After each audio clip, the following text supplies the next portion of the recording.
Hello everyone, we are live yet again, and this is going to be my author's chat of the week. And it feels like I've been on lives lately. I have. This is the fourth one in, 3 days? So as always for these, I'll be talking with a co-host in a little bit about books, writing, publishing, and everything between, and I'll keep my eye out to see when she joins on so I can invite her in. But it's been a very busy day for me because I actually just did a double release of 2 different books today in the same series. It's really weird, I know. But I had a double release, and so I've been running around very chaotically about that. And the fun fact is I can finally start announcing that I do have an upcoming Kickstarter, and I have notification signups available for that because this year I'm going to do a lot of fun things, including weekly bonuses, flash sales, a lot of just neat things for people who want to support, and they'll get more or less a customizable book box by the end of it if they so choose. So I've been kind of gearing up for that event too. So again, been out and about and running around. But as for the release, I have the 13th novella of The Guardian Speaker, which is my Viking dark fantasy series for aimed more at adults, because it gets on the grittier side of things, and they are novellas, so it sounds like a long series when I say 13, but because in novellas there are shorter reads, and they actually go pretty quickly, and because of that, I don't release them in print until I get sets of 4, so also today, for the double part of the double release, I released my 3rd omnibus. I have only the proofs here because I'm waiting for my finalized author's copies, but the 3rd omnibus bundles, volumes 9 through 12, so they're also available as of today. So that's very exciting, and I just dropped my pen. But yeah, so I'm going to continue to keep my eye for my co-host. Hopefully I can see her so I can invite her in. There we are. I see her now. Let's see if she sees my invite, and then we'll get this thing rolling. Hi. Hello, how are you? Oh, where's my volume? Hold on. That's okay. There's my volume. Hi. How are you? Hi. Yeah, no, I figured out, for whatever reason, I got in a bad habit, and I forget to adjust my volume right before these. Same, because this is like, I don't know, it'd be obnoxious just to have your phone ring with like ding ding all day. Oh, yes. Oh, yeah. So, yeah, I turned it down, and then all of a sudden I'm like, hi, and they're like miming, and I'm like, I can't hear. I was like, oh, it's my end.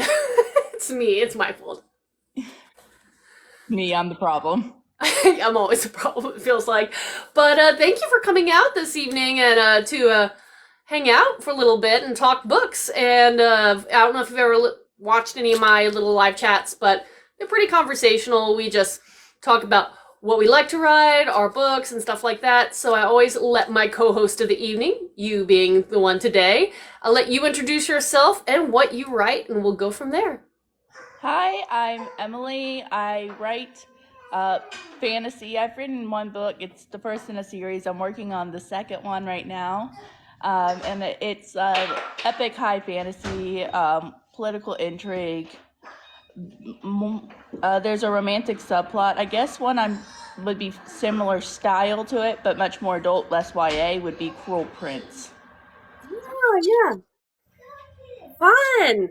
So, and you said you have 1 out, or how many books do you have at this moment? 1 out. 2nd one should be out hopefully by the end of this year. We're trudging along. Sequels are rough. They can be. They definitely can be.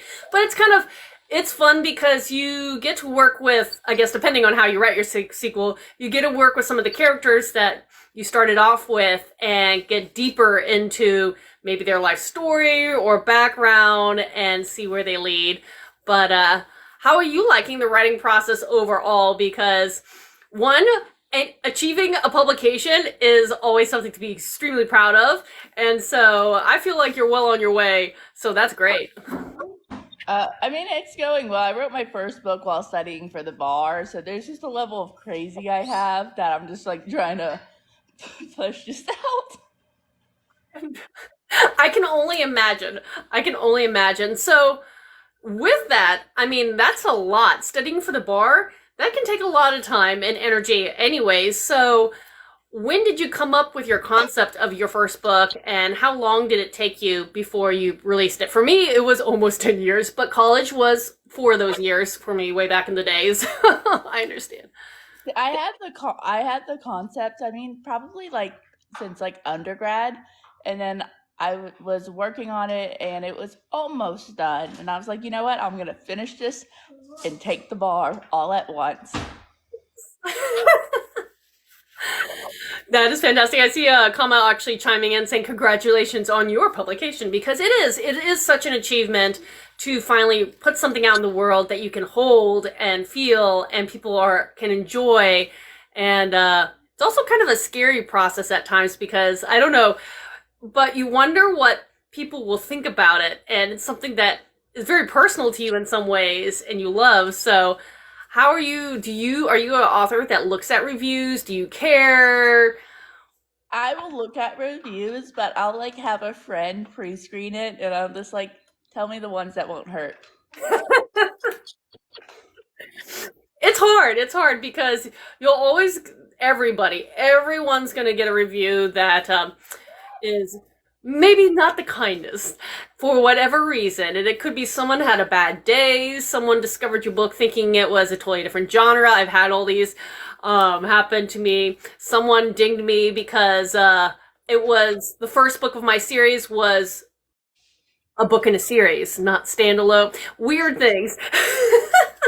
So, The weirdest review I've ever seen, and it wasn't one of mine, it was one on the Hunger Games, and it was a 1-star review that was a manifesto. It was so long just scrolling through it, and they were just like Tara Suzanne Collins, a new one, and they were just like saying, oh, she like glorifies the children, each other. She's, making it out to be like horrible. And I was like, bro, her book was a critique of all this. What happened here? mm-hmm.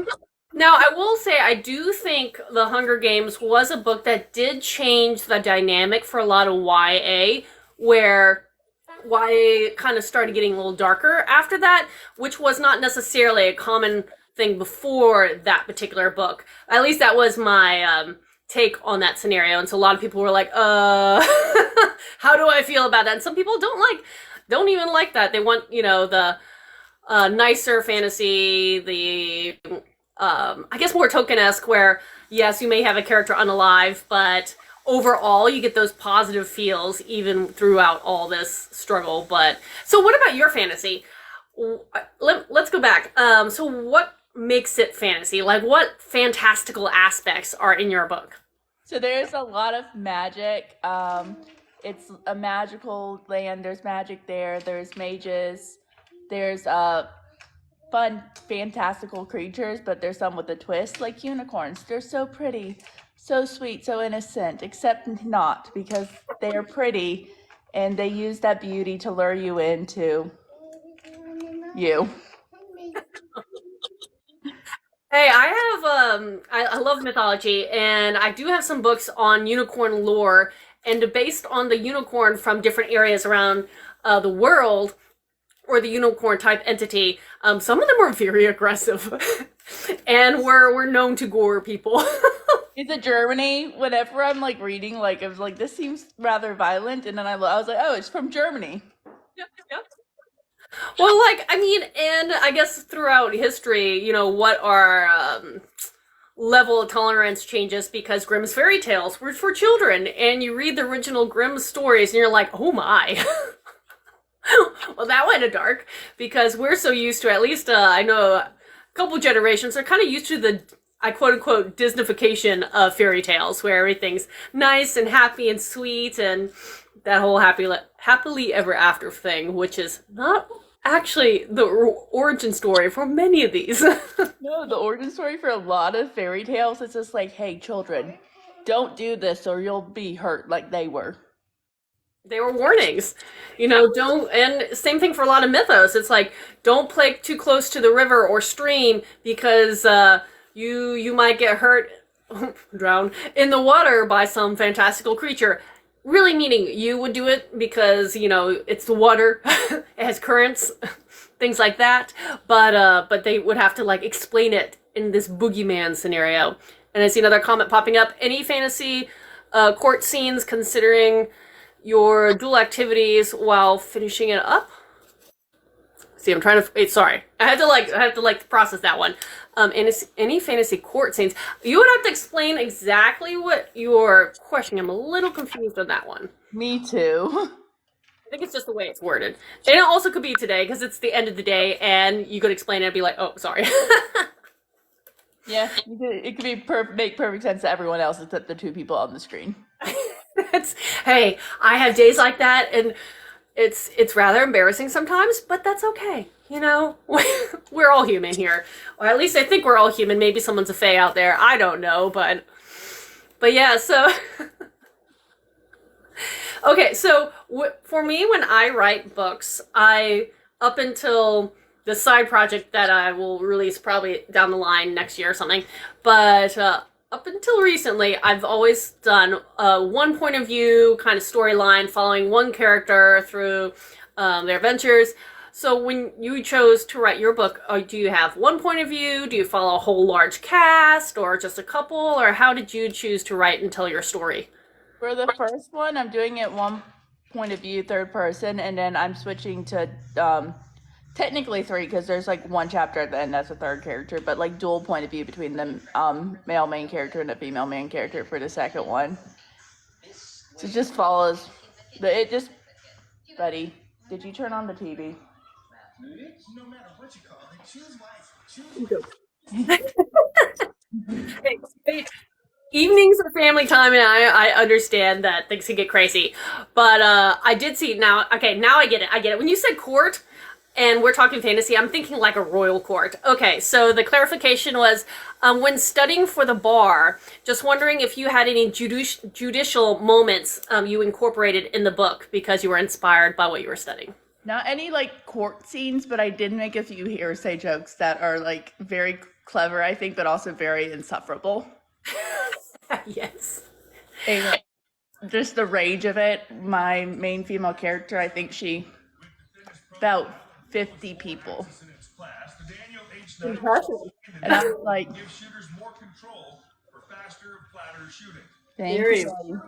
Thank you, buddy. Yeah, because of just the absolute rage I had with that. I can understand. I can understand to an extent. It's hard for me to fathom, again, trying to be creative when you're trying to focus so much of your time and energy to do something that I feel like I would think would be fairly taxing as studying for the bar, but I could be wrong. Oh, it's awful. It's about 8 to 12 hour days for about 8 weeks. That's about 6 hours a day. Wow. Or 6 days a week, not 6 hours a day. I kind of figured that one out. Again, it's at least for me, it's the evening, I get that. My brain shuts off, especially after big days like today.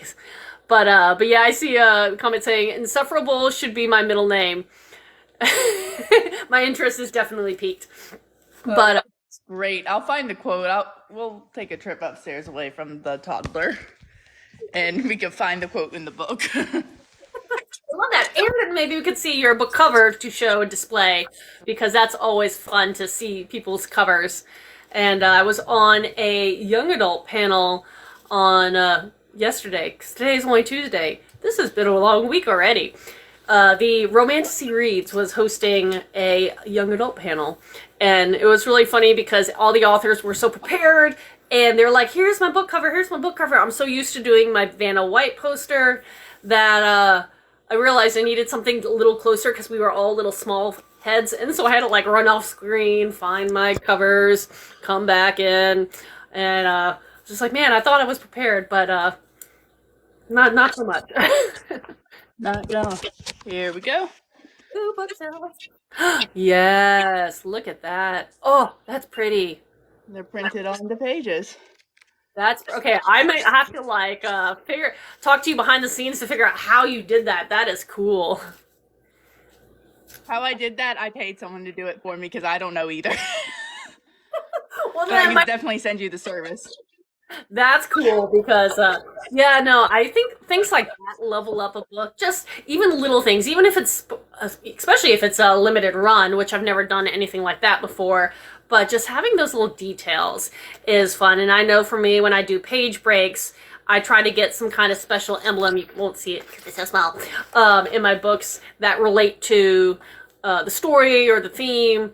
Just again, do something a little different, but yeah, it's so cool what other authors come up with. And I see the comment looks fantastic. Yes, like the rose. I think it's a rose. Definitely a flower. Yeah. That's so cool. Hey, girly. Inspiration cat. Cat. Yeah, she got a new kid and she's climbed up and then decided she didn't want to be on camera. It's okay. My quote unquote book talk dog, he's too big for my tiny office right now. And anytime he comes in, I know the whole ring light's going to be taken out. So he's in his crate right now. Eventually, one day, I'll have a bigger space for this. But no, that's. Show us the dog, though. You can't tell us you have a dog and then not show us the dog. Well, he's in another room, and he pops up periodically. He'll probably pop up more again when I get a little bigger space to fit him because he's an Irish Wolfhound. So if he'll walk off the screen and he'll kind of be like, block me out. Aww. Big boy. His name is Odin, and he came with the name, but no one believes me since I write Viking fantasies. But he came with the name. Meant to be. No, there's one, like, so my coworker, he does patent law. Like, that's his big thing he does. And he named his cat Patton after the rescue center that they bought him from. But whenever he says Patton, it sounds like patent. So I'm like, did you seriously just name your cat after your job?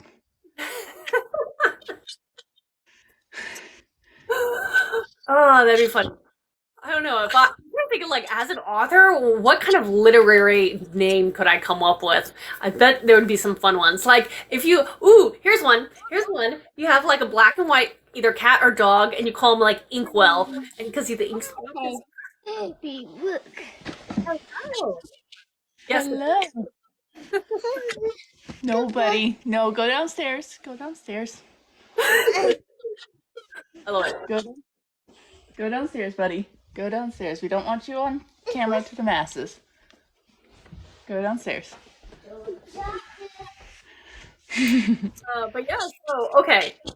I now need to fathom, how do you write a little bit every day? Do you set some time off for the weekends? When do you find writing time? Because obviously, you're dealing with a whole lot of stuff in your life, be it, with your family and school and everything. Like, where do you find time to write? Oh, I don't go to school anymore. I passed the bar. I'm a practicing attorney. Like, yeah, I'm done. Family and writing. Yeah. Don't send me back to school. I can't afford it. It can get cold. Now it's time to work. But yeah, where do you find the time to write? Like, are you a morning writer, evening writer, weekend, whenever I find the moment writer? More weekend whenever I find a moment. I'll be like, I'm going to write for an hour or 2 hours. I'm going to try to get 3,000 words depending on whatever it is. I love that. And 3,000 words is impressive for some, because I'll admit, like, I feel like, but I also split up my days in so many sections, but for me, a good day is 2,500 words. I mean, I never said it was always accomplished. I just said it was a goal.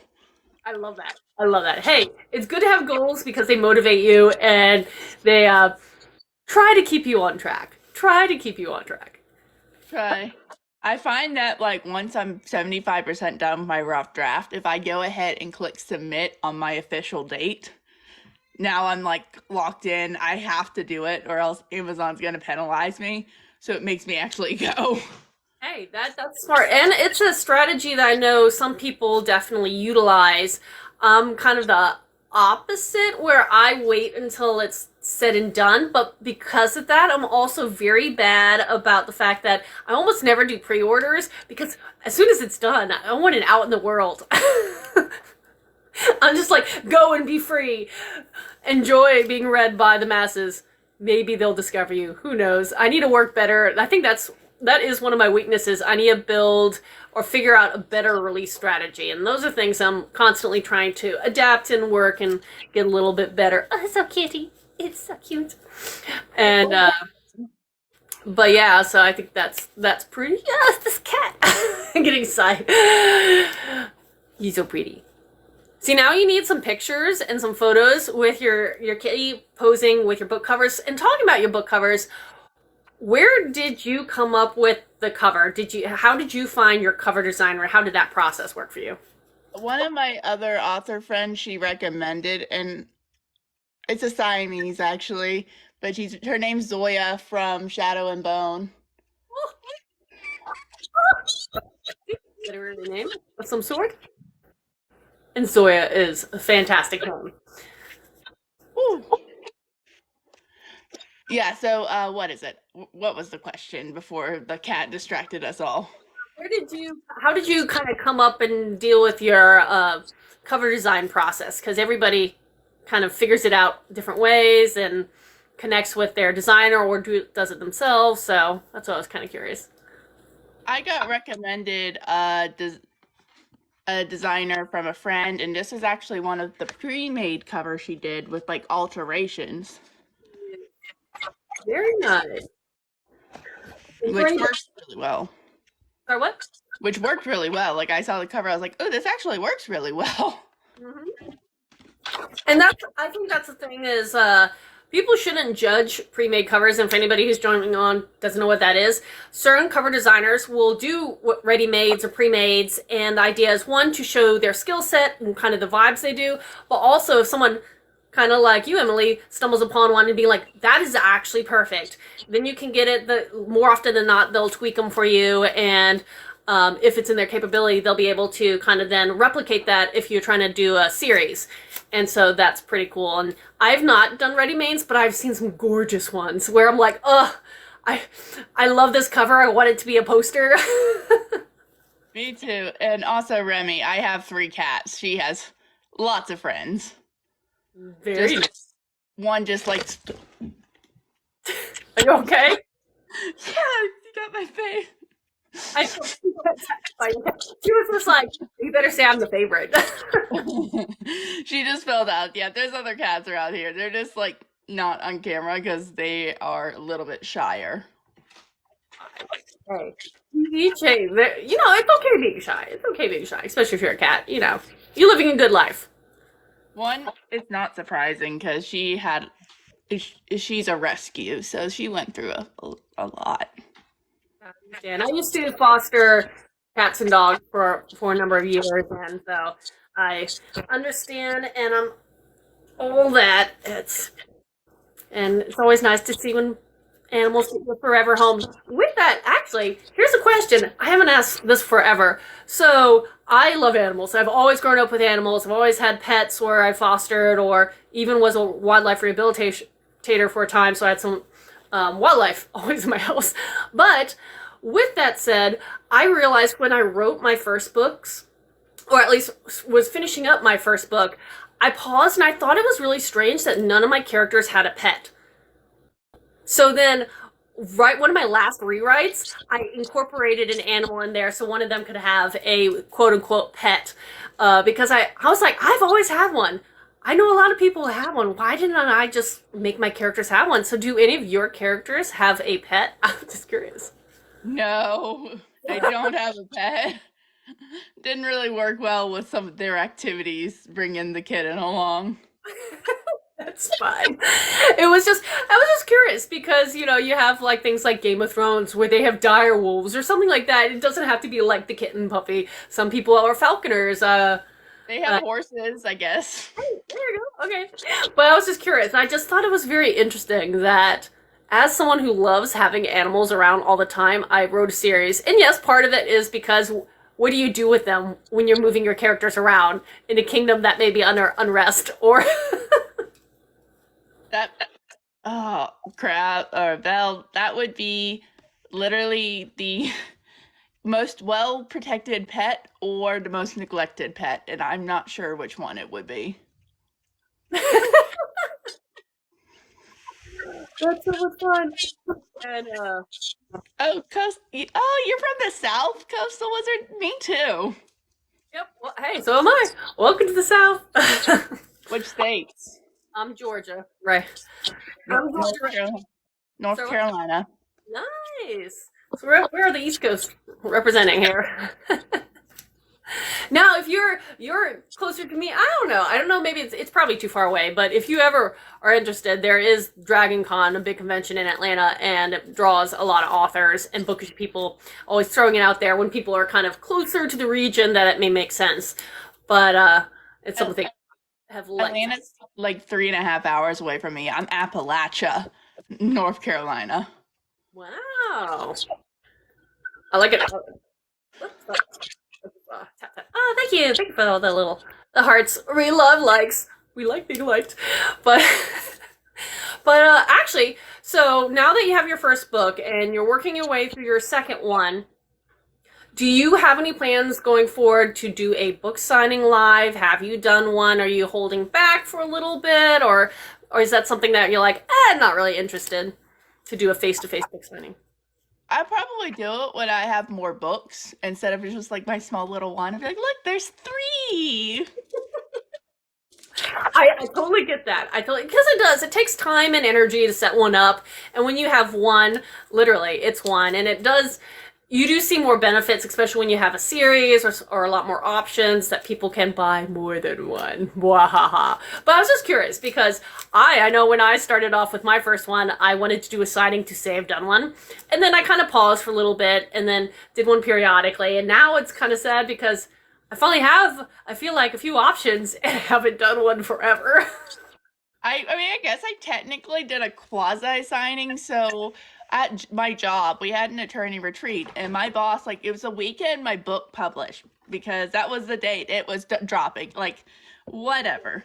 And my boss was like, would I embarrass you too much if I made our prizes the book and had you sign it? So I sold a bunch of books to my boss, and there's some content in there that I don't want to say on TikTok because it's not friendly. There's very Game of Thrones-esque I like things going on, and I'm just like, this might be an HR conversation maybe in the future. Hey, you asked. You asked for the books. But yeah, so you do with a lot of unaliving, which I have a couple series. My darker fantasy side, that's one of the reasons why I categorize it in dark fantasy, because just be careful who you fall in love with in some of these storylines. Not everybody will make it, I assure you. But what drew you to that style of story? Do you like dark fantasy, or is something about like I just am in a bad mood? Someone's going out today. Both. I like it because like fantasy, like I'm like, okay, I'll accept a dragon. I'll accept, whatever like magic going on. I will not accept 100% things going your way. That is just too unrealistic to me. Oh yes. And I think that's kind of some of the fun things of stories is when things go awry and you're like, you're that nail biter reader and you're like, oh no, how is it? Are they going to make it? How is it going to happen? How are they going to fix this? And that's a lot of the fun for any kind of storytelling. And it doesn't have to be fantasy or sci-fi. It could be just anything because yes, I would say it's near impossible to have a perfect anything, but I'm sure maybe somewhere out there someone has experienced the perfect whatever, but that's not normally the case. Speaking of just like, the having bad days or whatever, I read this in your head if you can. If not, then I'll change some words. But that's a dedication. Unfortunately, I can't see it enough, but I will do some things. To the pigs that gave me an allergic reaction. Yes, I imagine you every time a character was torts, add the rest of it, or otherwise harmed.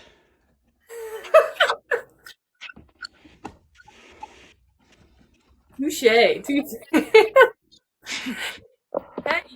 And writing can be a healing thing for people, and it may be because you want to lie. I will bet. Here's a fun fact. For my debut series, I was when I was kind of writing, and I was still in my younger 20s at that time.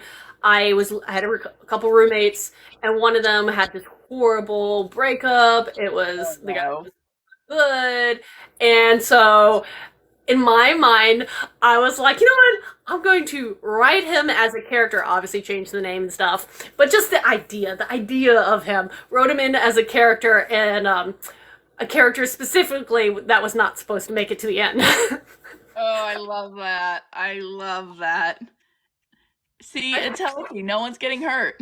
I also have another funny story because and it is interesting. People are just interesting in general. And I had an acquaintance come up to me at one point and was like, "You write fantasy, right?" And I was like, "Yeah." She's like, "I want you to put me in, make me a character, and unalive me." And I was like, What?" And she's like, "No, I really want this to happen. I want to be that's my character, and then you unalive me in a horrible way." And I was like, "Okay." I did the same thing. One of my friends has a very like fantasy-esque name, and I was eating names for minor characters whose sole purpose was to. And so I text her, I'm like, hey, can I use your name? I'm gonna use it for a character I immediately. And I got permission. She's like, yeah, go for it. How do you and I'm like, literally awful. Like, have you seen Avatar, The Last Airbender? Uh, I've seen the first season of the original cartoon. I saw the bad remake of the movies. But no, I have the point being is I have to continue it. It's a new watch for me, so I can't say I've seen all of it. So the way to get around TikTok and stuff, and you can look it up, how this, my friend in this book of a great friend dies is blood bending. Ooh, interesting. And then because it's not moving fast enough, it's just airs, no air. That is really cool. I love that. So, okay, so your book deals with obviously a lot of magic, mages, and you said some other kind of potentially fantastical creatures. So, what is kind of like the core niche plot line of your first book? Like, what is your book pitch? Your blurb? So in the first thing, so it starts with it's nobility, there's like some arranged marriages and stuff going on. And, on the eve preparing for her wedding, Amaria's house is attacked, and her best friend with a knife that's meant for Amaria. So she loses her little mind, and now she's just on a whole quest for revenge. Her husband is now ride or die. Great guy. He's like, you want to go? Do it, baby. I support you. I'll do some too. And so they are just doing political maneuvering to get revenge and to destroy all these neighboring countries, because it's more than just revenge. They're also just very power-hungry individuals. Ooh. So are they going to be, and I haven't read your book, so I actually don't know, but are they going to be characters that you want people to love them, or do you want them to be complex enough where they may not actually be likable, but the story's so enthralling that they want to read it all? My question is if they're morally gray, if they're anti-heroes. So they're complex enough, but my whole thing is like, for me personally, and other readers might be different, but when I'm reading, I can accept that you are a serial, because I don't interact with those people daily. I've not ever been personally hurt by one of those people. What I can't tolerate is like if you're like a backstabbing, like very petty, very judgmental main character. And then because we deal with those people every day, it's like kind of like Umbridge, how everyone's like, Umbridge is the worst, like worse than Voldemort, because we don't deal with someone like can't say that word, maniac, like Voldemort, but we do deal with bad teachers.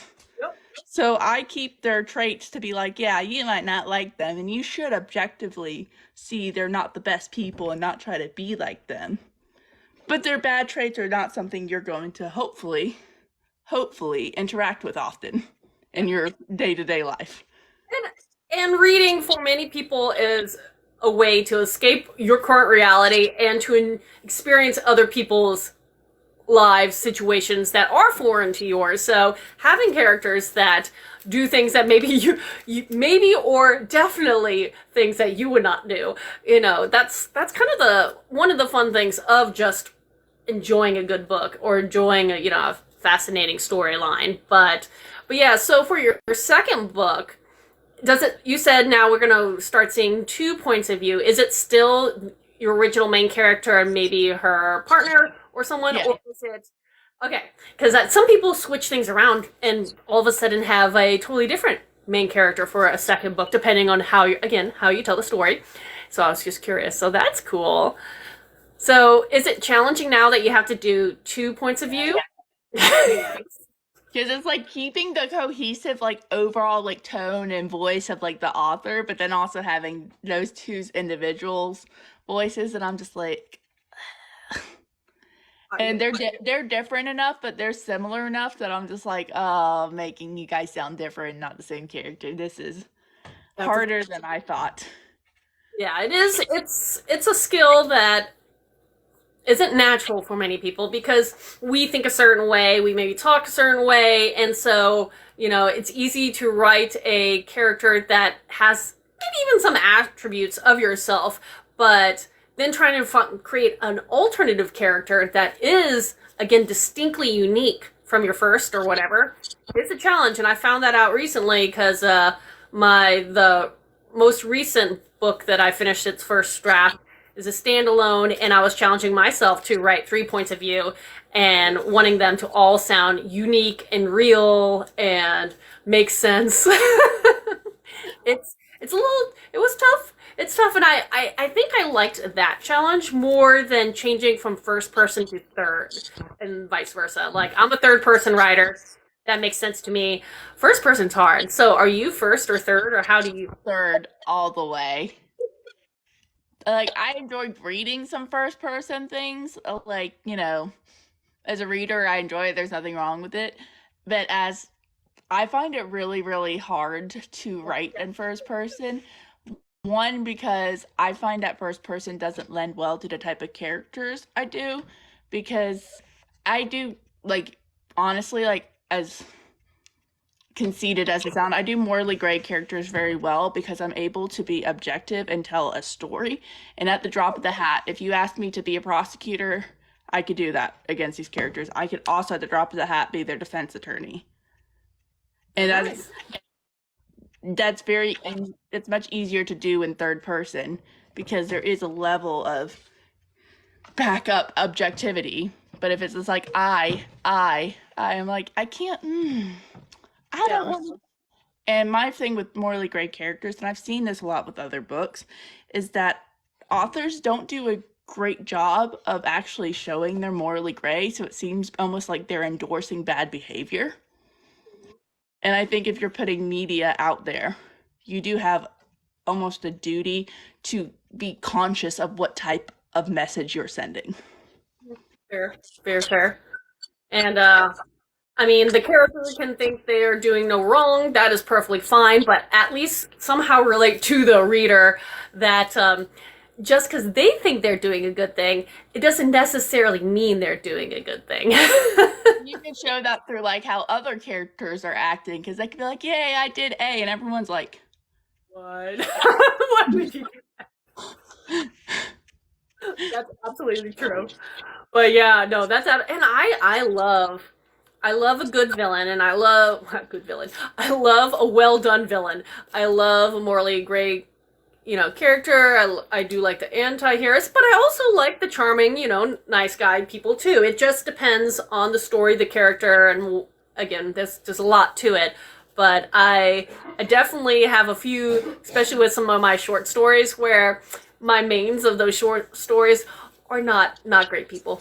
They're not good people. The story's fun, but they're not good people. Let me not lie. You'll be like, yes, they're entertaining. Please don't beat them. Please don't. Please do not make them your role models in the slightest. That's not what they're there for. they have to, they have to take you on some kind of adventure for some kind of purpose. But with that said, now, actually, since the hour is slipping by quicker than I'm expecting, let me make sure I ask a couple questions that I always want to ask just because if this platform is nice and it lets me repurpose this on my YouTube channel later, I'll put all your information below so people can continue to find, follow, and read your books. But basic question number one, where can people get your books? Are you only Zon? Do you sell direct? Are you wide? Where can people find and get your first book? I sell direct. It's on my website. It's also on Zon right now. It should be soon moving back to Barnes & Noble as well. I had to do the Ingram's Spark. For some reason, they were having issues with my ISBN, even though I bought it from Bowker. So I'm having to do that whole transition process from the expanded distribution of Zon to Ingram Spark, and they are taking their sweet time. Good. Now I have to be aware of that one because one of my 2024, I was like, what year is this? 2024 goals is moving my books wide. I did exclusive through Zon, and then at the end of last year started selling direct. But I also now want to make sure I take my books wide as well because I want to reach a whole variety of readers, and not everybody supports Zon. That's okay. But that's a goal. That's a goal. So I had to I'm just so timid and nervous about taking those steps. But I should just do it. I should just do it. But that's good to know. So Zon and direct for people, support if you can because that's the best way to help authors out is by direct because that's where we get the biggest portions of our cut. Outside of that, it could be just pennies. Literally, I'll send you fun little character art included in it. Be like, look, here's a picture. I love that. And actually brings me on another question I always like to ask is where can people find and follow you? Do you have you already mentioned you had a website. So what is it? Do you have a newsletter? Are you on other platforms outside of Book Talk? Those kind of things. I have an Instagram, I have a Facebook. I try to do a newsletter, which you'll get a little oh, there's a cover reveal email from me literally every so often. I'm not very consistent with the emails because I get so tired of doing emails all day and I get home and I'm like, get that out of my face. I can understand. It took me a little while to become consistent but I'm a creature of habit / a planner, so I do like now having that rhythm of this time of the month is when I start considering book swaps. And this time of the month is when I kind of prep. So I make it kind of stage out and it's not as exhausting. But yeah, it's hard. It's hard. There's so many things for authors to be on and do, and it can get tiring. You don't want that burnout. No, just sits in the little corner and be like, I don't want to do it anymore. I did this to myself. Yes, that is very true. Because yeah, I mean, it is. It can be. There are so many things. I wanted to be a fantasy author. I wanted to write fun stories, and that's what I wanted to do. I didn't realize that also meant marketing, advertising, micromanaging a whole business. I do have to do my business filing, and I do not like I have an LLC, so I actually have to do formalized filing. And I do not like the Secretary of State's website because it is so glitchy. Mm-hmm. Yeah. I'm also an LLC, and so I try to keep very good about doing the paperwork when I need to, but it's a lot. And I'm always trying to be better about gathering my business stuff because I made the leap at the end of last year. I was like, wait, in the end of last year where I actually got and opened a business bank account, and one of my next goals is getting a real PO box for my business and stuff like that. I'm like, it feels really real. But again, it's those layers of just being a lot of stuff to pay attention to. Oh yeah, no, and LLC is the way to go because I was like, I'm not doing anything without corporate protections because I don't want to get sued and lose my house. Mhm. Yeah, no. And I think there are perks of being an LLC for an author. There's potentially, if you want to utilize them, there are options of write-offs, and again, there's the protection aspect of it. And I don't know, I would advocate at the very least be an LLC. It is that extra layer, but it's essential, I think, in the long run. But that's just my personal opinion. Oh, it's mine too. And this is also, I've seen, like, I do civil litigation. I've seen people get burned with not having an LLC. Yeah, I'm always raised with like protect yourself. That's why I go do all those copyright certifications. Technically, your stuff is copywritten as soon as it's done, but I still want that certification paper filed away to be like, I have proof. I'm ready. I'm ready to prove when I wrote this. It just makes it so much easier. Hmm. It does. It definitely does. But what is one of your favorite experiences so far of being an author? I really like it when like readers will like message you and give you the nice um like, oh, I loved your book, I love this, like this is my favorite character. I love those. I got one email that was like, this is the worst thing I've ever read. And I was like, thanks, why are you coming into my personal space to be this horrible? Ouch. No, yeah, no, I don't like the trolls. Thankfully, so far, knock on whatever, they're few and far between, but I mean, they exist. They do exist. But, it's fair. Everybody has their own opinion, and you may like something, you may not like something, and that is all well and good, but, don't be a troll. Don't be mean. And but yeah, so okay.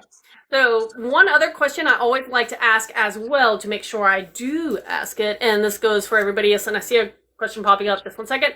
But yeah, if you have any questions that you wanted to ask today that we haven't reached, or if you had any topics you wanted to cover, or news, special news that you wanted to let people know, feel free. And I do see the comments of, can I read your books? I know for me, I sell through the TikTok shop, my website. I'm on Zon at this moment and Audible. And Emily was just saying that she's on Zon and sells direct herself too. Yeah. Oh, thank you. Yeah, so, oh man. So, for you with your potential book towards the end of the year, how long is this series? Are you planning it just a duology? Do you have envisions of this epically long 25,000 book series? What are you envisioning? I have it's gonna be a trilogy, and then I have like a little like two spin-offs planned off with it in the same world, but different characters, not part of the main trilogy. I guess like Six of Crows compared to like Shadow and Bone. Mhm. And then yeah, and then just like a little novella because there's a time skip in my book, and some people are like, "Oh, I want to know what happened in that time skip." I'm like, "Well, there's nothing, so this novella is just going to be vibes, no plot." But here you go. Hey, people. Hey, and with novellas like that, if you're talking about trying to do something for your newsletter subscribers, you can offer it as potentially one of those freebies of, hey, thank you for subscribing. Here's a taste of my work, and get them excited about your series. People do that, so that's always an option when it comes to novellas. I That's why I write some of my short stories, is so I can gift them out to people who are in my newsletter subscribers or my Facebook readers group, stuff like that. But it's more time. So much more time. And then it's just the whole thing with the short stories. It's just like when I'm like, okay, so I have to hire an editor. So I want to have a bulk of short stories to have like in my like arsenal, because if I'm hiring a whole editor to like copy edit all of it, like just give them the whole thing, save all of this overall time and money. But then I have like zero patience. So I just want to be like, oh, take all of it at once. And then at that point, you can publish your own anthology and have something else, and it'll be a collection. See, would be a fun long term goal. Would be to have an anthology of my shorts put together, but I need enough shorts, and right now I only have 3. Remy, if you really want to have the book, if you have an email address, I could gift it to you through BookFunnel. Aww.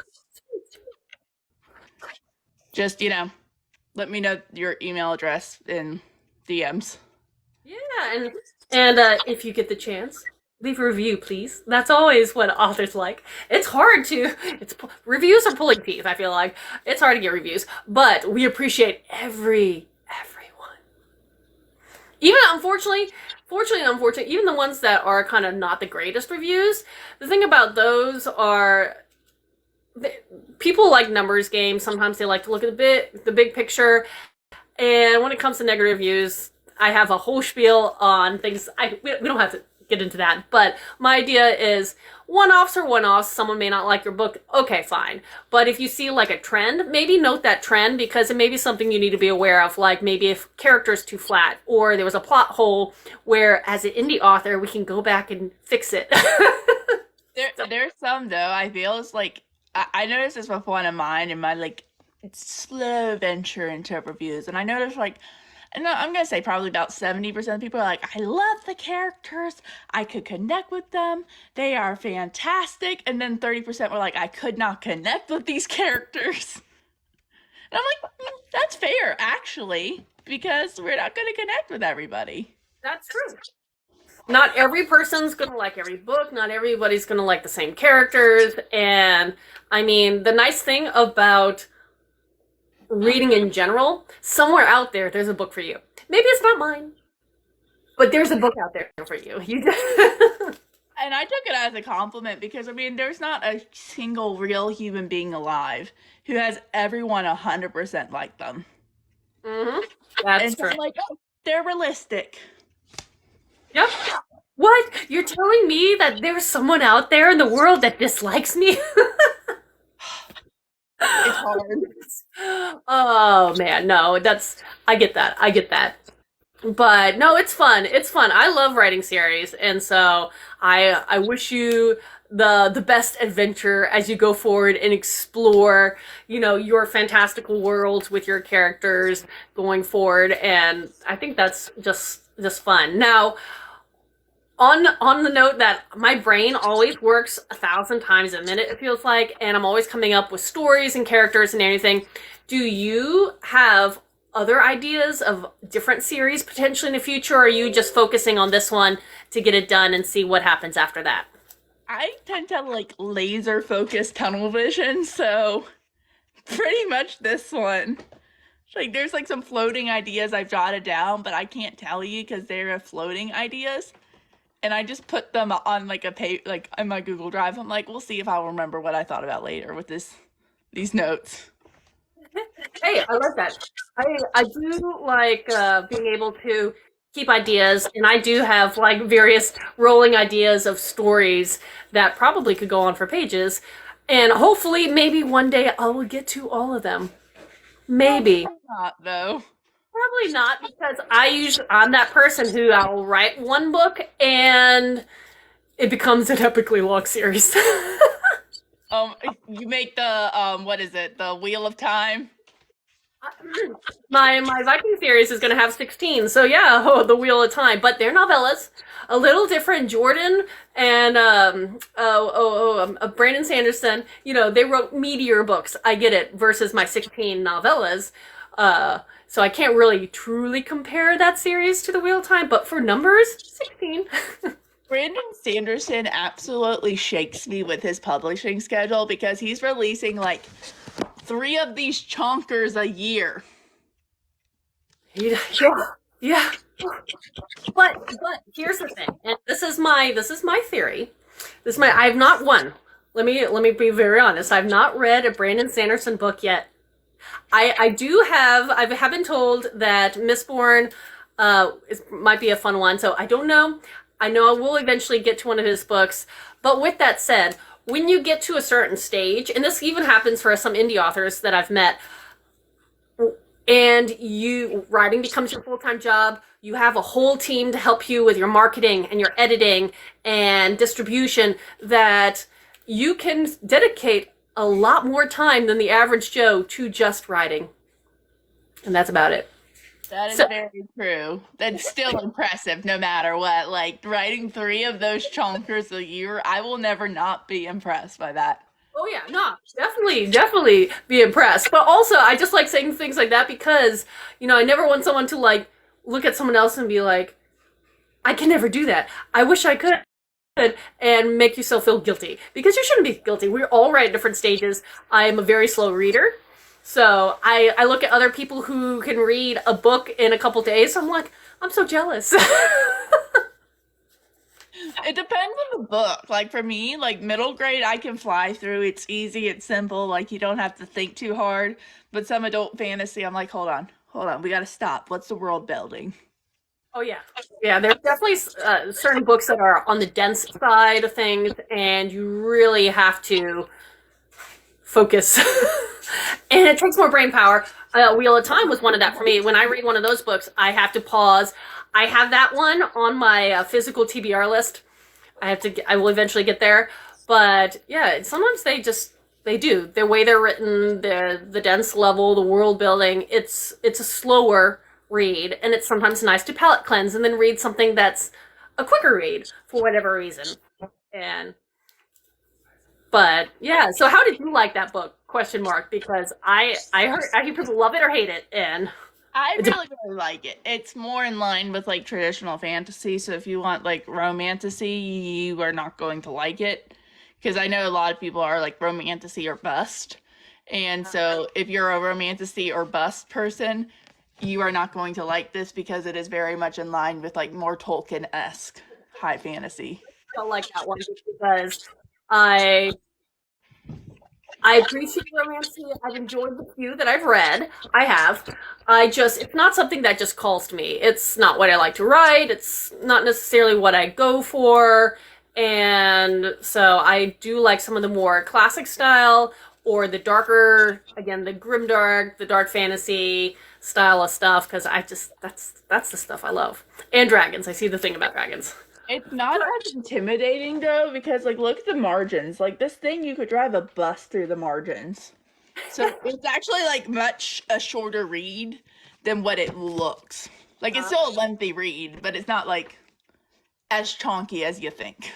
Okay, that kind of blows my mind, because pages cost money, and I feel like you could get a bigger profit if you had less pages. You could still have the same amount of words. Yes. So I don't know. That's just the thing of being the author brain. It's like, you do realize if you had less pages, you could have a higher profit. I actually think how they did this, like the publisher, was actually pretty clever, because you have what looks like a chonker, a beautiful, beautiful cover, and you're promoting it. You're promoting it. Like you're a big publishing thing. You have the money, you have the resources to do it. So you have something that's like going to be super intriguing and beautiful on someone's bookshelf. Fair. And so I'm like, I think how they did it in this one particular circumstance, the more pages actually worked better than if they did it the normal size it would be.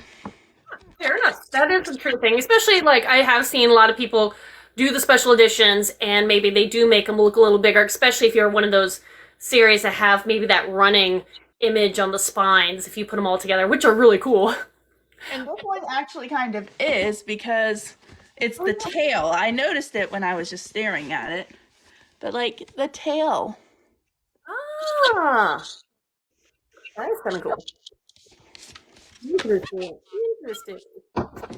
Okay, well, I will say, because we are rounding the end of the hour, one more time, thank you for hanging out with me and getting to hang out and talk about your book and your continuing series. And if you ever want to do another one of these, I do them weekly, plan them well in advance, but I do them weekly, and I just love talking about books and writing. Same. And thank you for everyone who's been listening, and have a wonderful evening, everyone. Bye.